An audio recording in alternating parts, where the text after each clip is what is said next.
महादेव। मैं प्रवीण पांडे और आप देखना शुरू कर चुके हैं पंडित जी। हमारा आज का विषय रक्षाबंधन को लेकर है। क्योंकि बहुत सारे भ्रम व्याप्त हैं, बहुत सारी भ्रांतियां हैं, बहुत सारे अंधविश्वास हैं। बहुत जगहों पे बहनें हमारी समझ नहीं पाती हैं कि करना क्या है। बस जो समझ में आया वही कर दी, हो गया।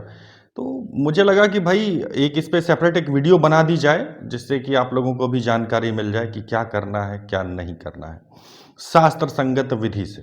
आज मैं इस वीडियो में आपको बताऊंगा रक्षाबंधन के ऐतिहासिक, पौराणिक और शास्त्रीय उदाहरण जो हमारे शास्त्रों में हैं। रक्षाबंधन का महत्व उससे आपको समझ में आएगा। साथ ही साथ मैं विधि बताऊंगा रक्षाबंधन की, कि कैसे, किस देव की, किस देवता की, किस तरह से आप पूजा करें, किस तरह से राखी को चढ़ावें और कौन सी राखियां अपने भाइयों को बांधें। तो इन सारे विषयों पर चर्चा करने के लिए आज ये वीडियो मैं बना रहा हूँ। उम्मीद करता हूँ कि आप लोगों को ये वीडियो पसंद आएगी, और अगर थोड़ी भी जानकारी ये अच्छी लगे तो वीडियो को लाइक ज़रूर कर दीजिएगा, अपने मित्र दोस्तों के साथ में शेयर ज़रूर करिएगा, चैनल को सब्सक्राइब भी कर दीजिएगा। तो चलिए बिना विलंब किए वीडियो की शुरुआत करते हैं।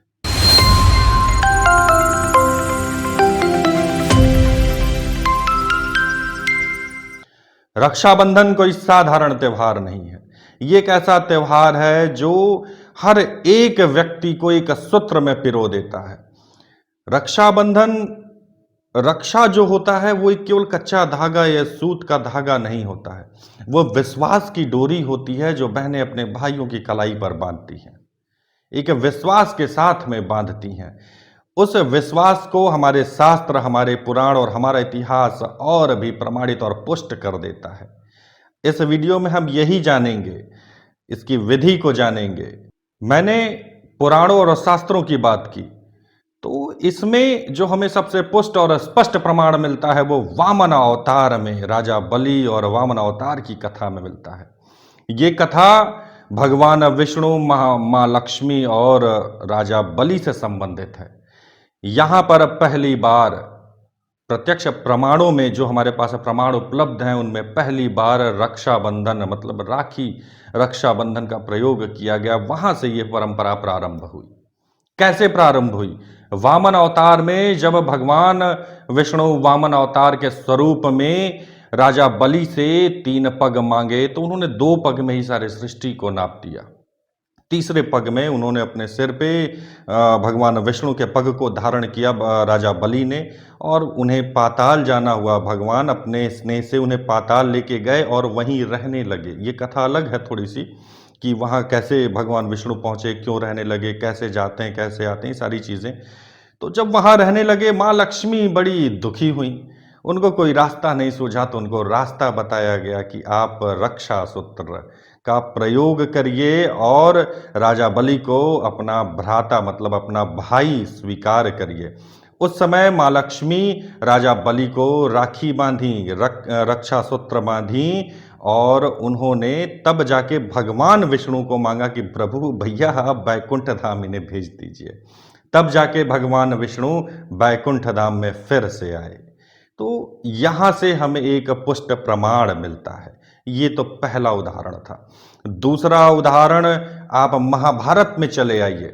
महाभारत काल में जो आप भगवत गीता और महाभारत जो भी कुछ पढ़ते हैं, तो उसमें आपने पढ़ा होगा या देखा होगा, क्योंकि टीवी पे भी इसके धारावाहिक बहुत चले। तो जब शिशुपाल वध की कथा आती है तो उसको थोड़ा सा स्मरण करिए। शिशुपाल का वध करते समय भगवान श्री कृष्ण के हाथों से, उंगलियों से खून कट गया, थोड़ा तो खून बहने लगा। उस समय द्रौपदी तुरंत वहां से उठी। सभी लोग वैद्य को बुलाओ, उपचार करो, ये करो वो करो कर रहे थे। तुरंत द्रौपदी उठी, अपनी साड़ी की चीर को फाड़ दिया, मतलब एक किनारी को फाड़ा, और वो सूत्र भगवान के हाथों पे, उंगलियों पे लपेट दिया, बांध दिया उससे। भगवान श्री कृष्ण ने उन्हें वचन दिया कि मैं इस चीर की सूत्र की लाज रखूंगा। जिस समय तुम्हें इसकी सबसे ज्यादा आवश्यकता होगी, मैं अवश्य इसकी परिपूर्ति करूंगा, मैं तुम्हारे काम जरूर आऊंगा। ये भगवान ने आश्वासन दिया उस चीर के बदले। और सभी लोग जानते हैं कि भगवान ने इसका उपकार मतलब उन्होंने जो वो चीर बांधा था तो उसको किस तरह से निभाया, उस रिश्ते को किस तरह से निभाया। चीर हरण के समय को याद करिए जब दुशासन और संपूर्ण कौरव वंश मिलके उनका द्रौपदी का जो है वस्त्र हरण कर रहा था, उस समय भगवान श्री कृष्ण वहां पे आए और ऐसी माया किए कि पूरा वंश खींचता रहा साड़ी, लेकिन साड़ी बीच नारी है कि नारी नारी बीच साड़ी है। तो ये चीजें हुई। अब अगर ऐतिहासिक प्रमाणों की हम बात करें तो वो भी जान लीजिए।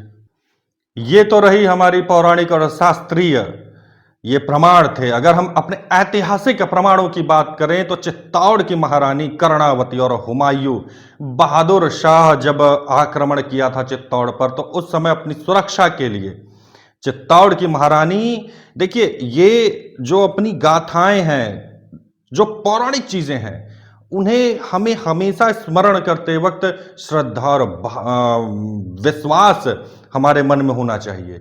लेकिन जब हम ऐतिहासिक चीजों पे आते हैं तो हमारे अंदर जोश होना चाहिए, वीर रस से ओतप्रोत होना चाहिए। तो इस तरह से आप भी अपने इतिहास को याद करिए और इसी तरह से आप भी अपने पुराणों और शास्त्रों का अध्ययन करिए। प्रिय साधक गण, अगर आपको किसी भी तरह की माला पहनने अथवा जप करने के लिए आवश्यकता हो, प्राण प्रतिष्ठित माला, ओरिजिनल माला की आवश्यकता हो, किसी भी तरह के यंत्र की आवश्यकता हो आपके साधना अथवा किसी प्रयोग के लिए, तो आपको परेशान होने की जरूरत नहीं। आप हमारे दिए गए व्हाट्सएप नंबर पर हमसे संपर्क कर सकते हैं तथा हमसे प्रमाणित मालाएं तथा हमारे द्वारा बनाए गए यंत्रों को प्राप्त करके अपने सामने उसमें प्राण प्रतिष्ठा करवा सकते हैं। रानी कर्णावती ने हुमायूं को एक राखी भेजी, एक सूत्र भेजा। हुमायूं उस समय अपना धर्म समझा अपनी बहन की रक्षा करना, और वो आया शाह जफर से उसने युद्ध किया। ये पहला प्रमाण हमें मिलता है अपने इतिहास में।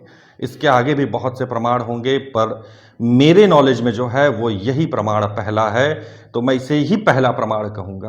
तो इस तरह से रक्षाबंधन की परंपराओं का शुरुआत हुआ, इस तरह से रक्षाबंधन हमारे शास्त्रों में दिया गया है, इस तरह से रक्षाबंधन हमारे इतिहास में है। तो इसका महत्व आप खुद समझिए कि जिस समय हम थे भी नहीं, ये उतनी पुरानी परंपरा है।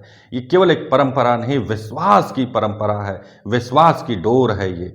अब हम बात करेंगे इसकी विधियों पर। इसमें कुछ भ्रम जो हैं उनके ऊपर बात करेंगे। विधियां बहुत सिंपल, श्रद्धा और विश्वास, इसके अलावा कुछ है ही नहीं। उसके बावजूद कुछ बहनों के फोन कॉल्स आए मेरे पास कि रक्षाबंधन आ रहा है, किस तरह से हमें पूजा करना चाहिए, इसमें भी क्या कोई पूजा या संकल्प होता है? हाँ, होता है। अगर आप करना चाहें तो बिल्कुल होता है। इसमें भगवान श्री गणेश या भगवान श्री कृष्ण या इन दोनों की ही पूजा आप कर सकते हैं। कैसे करें वो मैं आपको बता दे रहा हूं। क्योंकि कहा जाता है भगवान को हम राखी चढ़ा रहे हैं, और भगवान को राखी चढ़ाए और फिर नया पैकेट दूसरा फाड़े और भाई को ले जाके बांध दिए।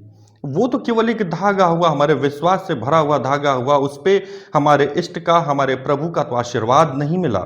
हमारी जो संस्कृति है वो इन सबको लेकर चलती है, हमारे विश्वास को, हमारे श्रद्धा को लेकर चलती है। तो क्यों ना इन दोनों को समाहित किया जाए, इन दोनों को समाहित करिए और शास्त्रीय विधि से इस बार का रक्षाबंधन का पर्व मनाइए। अब देखिए कैसे आप करेंगे। सुबह बहनें नहा धो लें, जिस समय साइत है रक्षाबंधन के उस समय नहा धो लें, और ये याद रखें कि व्रत रहें उस समय तक। भाइयों को भी चाहिए कि वो व्रत रहें, लेकिन उदंडता करते हैं, उदंडता मत करिए। जब बहन भूखी प्यासी है तो आप क्यों नहीं रह सकते हैं? बहन आपकी सकुशलता के लिए भूखी प्यासी है ना, तो आप भी रहिए, मैं भी रहता हूं, आप भी रहिए। बहनें सुबह स्नान ध्यान करके अपने मंदिर, नजदीकी कोई मंदिर हो तो वहां जाए, नहीं तो घर का जो मंदिर है वहां पर आवें। भगवान गणेश की पूजा अर्चन उस समय पे करें। कुछ ज्यादा नहीं, सिंदूर अर्पित करें, रोरी अर्पित कर दें, अष्टगंध अर्पित कर दें, दोरबा जो घास होती है मिल जाए तो वो अर्पित कर दें। इन सबको अर्पित करने के पहले एक छोटा सा संकल्प ले लीजिए अपने सीधे हाथ में जल लेके कि हे प्रभु, बस हिंदी में बोली, जो भाषा आपको पता है, कन्नड़, उड़िया, तमिल, जो भाषा आपको आती है, मेरी भाषा अगर समझ पा रहे हैं तो उसे समझ लीजिए, फिर अपनी भाषा में संकल्प करिए, अपनी भाषा में पूजा अर्चन करिए। हाथ में जल लेकर कहिए, अपना नाम लीजिए, कहिए कि प्रभु मैं आपके चरणों में हूं, आपके आशीर्वाद प्राप्ति के लिए यहां पर उपस्थित हूं। आज रक्षाबंधन का पवित्र त्योहार है, मैं आपको रक्षाबंधन के इस पवित्र त्योहार पे राखी राखी अर्पित कर रही हूं। प्रभु इसे स्वीकारें और मुझे आशीर्वाद दें कि मैं जो राखी अपने भाइयों को बांध रही हूं, इसके द्वारा मेरे भाइयों की सुरक्षा होती रहे। ये संकल्प लेकर देखिए, संकल्प लेने के बाद इस तरह से जल मत छोड़िएगा, अग्रभाग से मत छोड़िएगा, यहां से छोड़िएगा। ये सकाम भावना, यहां पे आपकी कामना क्या है? अपने भाइयों की सुरक्षा। तो सकाम संकल्प हो गया ये। तो इस तरह से जल छोड़िए। जल छोड़कर कोई मंत्र नहीं, कोई तंत्र नहीं, कोई आडंबर नहीं। आप भगवान को जो है साफ सुथरा करिए, उनको चंदन, हल्दी, अष्टगंध, जो भी कुछ आपके पास है बारी बारी से उनको चढ़ाइए, फूल चढ़ाइए, फिर उसके बाद उनको राखी चढ़ाइए। राखी उनको अगर बांधने की व्यवस्था हो तो बांध दीजिए, नहीं तो उनको अर्पित कर दीजिए। इसके बाद उनको भोग लगाइए। भोग लगाने के बाद आरती कर लीजिए। आरती करके जो भी आपके पास राखियां उपलब्ध हैं उन सबको सामने रखिए, कहिए भगवान इस पे अपना आशीर्वाद दें, मैं अपने भाइयों को इस राखियों को बांधूंगी, इन राखियों के द्वारा उनकी सुरक्षा होती रहे। ऐसी मनोकामना करते हुए भगवान को जो फूल चढ़ा हुआ है वो एक दो फूल उठाकर उस प्लेट में राखियों के ऊपर रख लीजिए और अब उस राखी को एक प्लेट में सजा लीजिए। उसमें रोरी, चंदन और एक दीपक रख लीजिए। घी का दीपक हो तो ज़्यादा उत्तम है, कपूर का दीपक नहीं। कपूर जो है देवताओं के लिए ही है। तो घी का दीपक रख लीजिए और अपने भाइयों को बुलाइए। भाइयों को बुलाकर अगर वो जनेऊधारी हैं तो अच्छी बात है, नहीं तो उनके सिर पे कपड़ा रख दीजिए। कपड़ा रख के पूर्वाभिमुख उनको बैठा दीजिए या उत्तराभिमुख वो हो जाएं। उत्तराभिमुख होंगे तो आपको दक्षिण मुख करना पड़ेगा, तो दक्षिण मुख मत करिएगा। आप अपने भाइयों को पूरब की तरफ बैठाइए ताकि पश्चिम की तरफ उनका मुख हो जाए और आप स्वयं पूरब की तरफ मुख करके अपने भाइयों के सामने बैठ जाइए। उनको पहले चंदन लगाइए, रोरी लगाइए, चंदन लगाइए और फिर उसके बाद थोड़ा अक्षत रखे रहिए। अक्षत का मतलब ये नहीं हुआ कि आप घर में से चावल उठाई बस उसको, नहीं। अक्षत का मतलब ये हुआ बिना टूटा हुआ। अक्षत मतलब जिसकी क्षति न पहुंची हो। तो वैसा चावल लीजिए, एक मुट्ठी ही ले लीजिए जिसमें जो टूटा हुआ ना हो, छांट लीजिए और उसको 3 पानी से धुल लीजिए। 3 पानी से धुल के, 3 पानी से ही धुलना है, 1 या 2 पानी से नहीं, 3 पानी से धुल के उसको, उसके पानी सारा बहा दीजिए। उसको एक पेपर पे फैला दीजिए। पेपर पे फैला के थोड़ी सी हल्दी उस पर छिड़किए और मिला दीजिए। मिला देंगे तो पीले रंग का हो जाएगा। थोड़ा जब वो सूख जाए तो अपनी कटोरी में रख लीजिएगा। तो जब आप हल्दी चंदन उनको लगा लेंगी तो वहीं पे थोड़ा सा अक्षत उनके माथे पे जहाँ टीका है वहीं पे चिपका दीजिए, चिपक जाएगा। उसके बाद जो है उनको जो भी रक्षा सूत्र आपके पास है, भगवान का स्मरण करते हुए उनके हाथ में कलाई में जो है उस रक्षा सूत्र को बांधिए। रक्षा सूत्र बांधने के बाद आप दीपक से अपने भाई की आरती उतारिए। आरती उतार के उनको जो भी मिष्ठान आपके पास उपलब्ध हो अपने भाई को खिलाइए। और वो भाई का भी कर्तव्य है कि वो अपनी बहन के लिए कुछ गिफ्ट उपहार लेकर आवे, भले ही एक चॉकलेट ही सही। अपनी यथाशक्ति तथा भक्ति, जितनी आपकी शक्ति हो उस हिसाब से अपनी बहन को उपहार आप दीजिए और अपनी बहन का भी मुंह मीठा करवाइए।